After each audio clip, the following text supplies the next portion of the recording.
Oi, pessoal! Vamos hoje falar um pouquinho a respeito das análises toxicológicas, especialmente aquelas que servem como fundamentação, né, em provas judiciais, as análises forenses.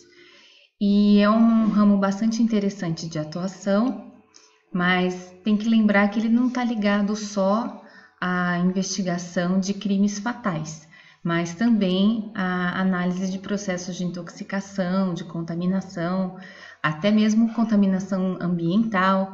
Então, a gente vai falar de alguns tópicos a respeito desse tipo de análise, relacionando com a matéria que a gente já estudou.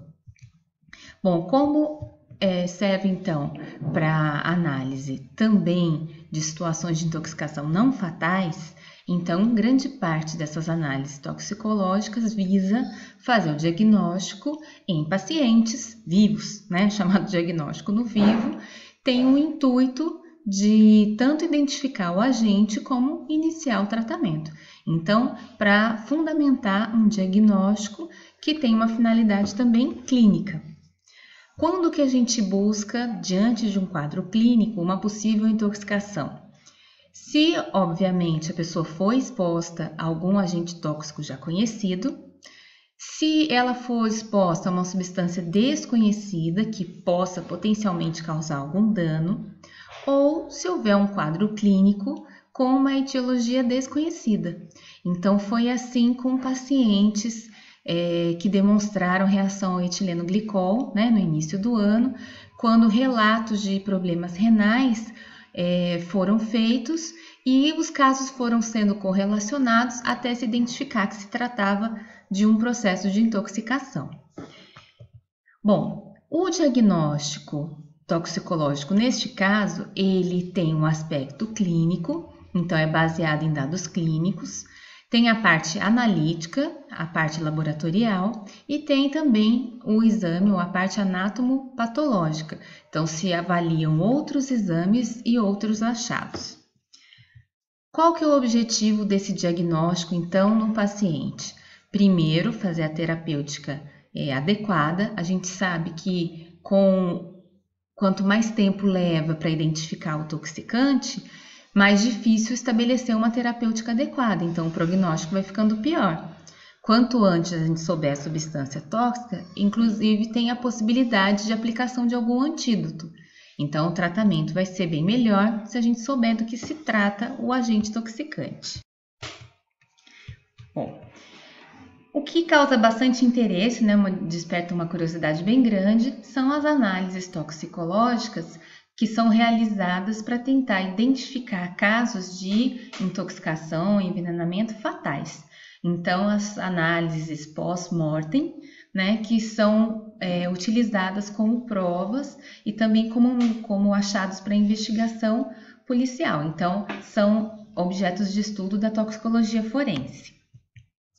Esse diagnóstico pós-mortem, ele é baseado em 4 tipos de análise. Uma é a análise do local, então é chamado de perinecroscopia, que são avaliados as situações encontradas no local do crime, a necropsia, os achados anatomopatológicos e a análise química do material orgânico. Então vamos ver um pouquinho de cada uma dessas análises. A perinecroscopia é feita no local. Então, tudo que foi encontrado, a posição da vítima, se tinha algum tipo de substância próxima, vômito, resíduo, bilhete, tudo que é indício que é encontrado no local do óbito. Se a vítima recebeu alguma assistência médica, o relatório, né, previamente à fatalidade, o relatório médico também deve ser encaminhado. Então, são avaliados todos os itens do local. Então, essa análise do local já traz muitos indícios que podem ser somados às análises que são feitas posteriormente. Depois é realizada a necropsia. Então, é feita tanto uma inspeção externa quanto um exame interno para observação de lesões, né? Isso é feito por um médico legista, mas pode ser acompanhado pelo perito laboratorial para a coleta do material. Então, são colhidas várias amostras para fazer exames, tanto histopatológicos quanto exames químico-analíticos. Existe todo um roteiro a ser seguido, é só uma demonstração aqui desses frascos, então são colhidos frascos que já têm uma ordem pré-estabelecida, numerada, onde vão ser acondicionados sangue, coração, então fragmentos de vários órgãos, inclusive no caso de exumação, existe o acondicionamento e depois a análise da terra que estava em volta do corpo que foi exumado. Os achados anatomopatológicos, eles são importantes para a gente correlacionar também com o que é feito no laboratório. Então, podem ser encontrados efeitos locais, por exemplo, se a vítima ingeriu ácido forte ou base forte, pode ter lesão nas vias de introdução. Pode ter achados nos aspectos, então se houve perda de cabelo, manchas na pele, a tonalidade da pele diz muito. Se houve perfuração, lesão de mucosa, algum órgão inchado, pigmentação de mucosas. E também depois as análises microscópicas, então para ver a condição anatomopatológica dos órgãos, se houve hemólise, se houve acometimento do fígado, do rim, dos vasos sanguíneos, tudo vai somando para esse quebra-cabeça. Alguns sinais são chamados de sinais patognomônicos, quando o seu achado ele tem uma estrita correlação com a substância. Então, se houve uma lesão corrosiva em torno da boca, obviamente que é um achado que tem que ter uma substância corrosiva tendo sido utilizada por essa via. Se encontrou um sangue de cor achocolatada, tem algumas substâncias que levam a essa mudança de coloração, como anilina, derivados nitrobenzênicos.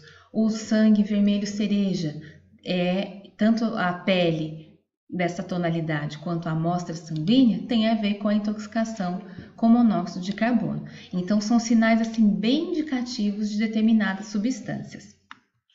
Depois de correlacionar todos os achados químicos, clínicos, anatomopatológicos, é feito um laudo. E no laudo, o analista deve relatar tudo, levando em consideração que esse laudo vai servir como base de prova para pessoas que não são da área de toxicologia. Então, tem que colocar toda a farmacologia da substância, todos os achados, tem que ficar muito esclarecido se a quantidade achada é suficiente ou não para causar o óbito, qual o tecido que teve concentração, se no caso de dependente, se há mecanismo de tolerância, se há possível sinergismo com outras substâncias, as condições da vítima, se interferem ou não no uso de determinada substância, doses. Então tem que ser muito bem explicado, porque vai fundamentar, a gente não vai fechar nenhuma resposta, mas a gente vai dar base para que as respostas sejam dadas. Bom, para a gente ter uma ideia um pouquinho do que é esse tipo de trabalho, vamos analisar alguns casos clínicos. Então, desses casos, tentem identificar, se for possível, qual é a substância suspeita, correlacionar essa substância com os achados que estão descritos. Se a substância estiver listada, vamos enumerar o que realmente confirmaria essa hipótese. Ainda que não esteja descrito, vamos dizer qual o quadro clínico esperado nesse caso, qual a amostra mais provável para a gente encontrar a substância e qual o analito que deve ser pesquisado, in natura ou metabólito, e se vocês conhecerem algum outro exame que poderia corroborar essa tese. Então, outro exame laboratorial, e aí tem também as análises toxicológicas, né, que a gente obviamente vai fazer para achar. Mas vamos tentar enumerar isso daí como uma forma de exercício para a gente ter uma ideia um pouquinho melhor a respeito do estudo dessa área forense que a gente acaba de começar. Tá joia? Então, estão a seguir alguns desses casos, são 4 casos enumerados, são baseados em casos reais, e aí vocês vão seguindo esse roteirinho, tentar estabelecer. Então, nesse primeiro caso, um ator, né, o Philip Seymour, que foi encontrado com uma seringa, e do lado tinha o resto de um pó branco no envelope, e na perimicroscopia identificaram um isqueiro e também uma colher. A vítima, no caso, apresentava um quadro de intensa coloração azulada da pele, além de uma miose. Então, esse é um caso, né, que aconteceu para vocês tentarem colocar aí o que tem a ver com as substâncias que a gente estudou, com as drogas que a gente estudou. O segundo caso, de uma vítima que mostrava sinais de queda e sinais de asfixia. Na análise da necroscopia foi identificado edema pulmonar e foram encontrados medicamentos, sabendo que essa pessoa utilizava antidepressivos e também medicamentos para dormir. O terceiro caso, também uma vítima fatal, foram encontradas várias garrafas de bebida, um pó branco, lesões de septo nasal, midríase, e após a necropsia verificou que havia lesão hepática, espasmos e trombos nas coronárias que eram compatíveis com o quadro de infarto agudo do miocárdio. E o último caso, aí não foi uma vítima fatal, mas um atendimento no hospital, onde um trabalhador que trabalhava na lavoura de tabaco foi internado e relatou que ele tinha muita dificuldade de dormir, ele ficava vomitando. Esses episódios, ele tinha também enjoo, tontura, o vômito saía com uma cor esverdeada, além de ficar com a visão embaçada e perder a acuidade visual, suor frio e tremedeira. E aí tem uma foto das mãos dele, né, que ele manipulava colhendo o tabaco. Então, com esses dados que tem aí, com as substâncias que vocês já estudaram, vamos tentar, então, estabelecer um roteirinho para cada um desses casos. Aí, mais tarde, a gente confere juntos, tá joia? Obrigada, pessoal. Beijo, até mais.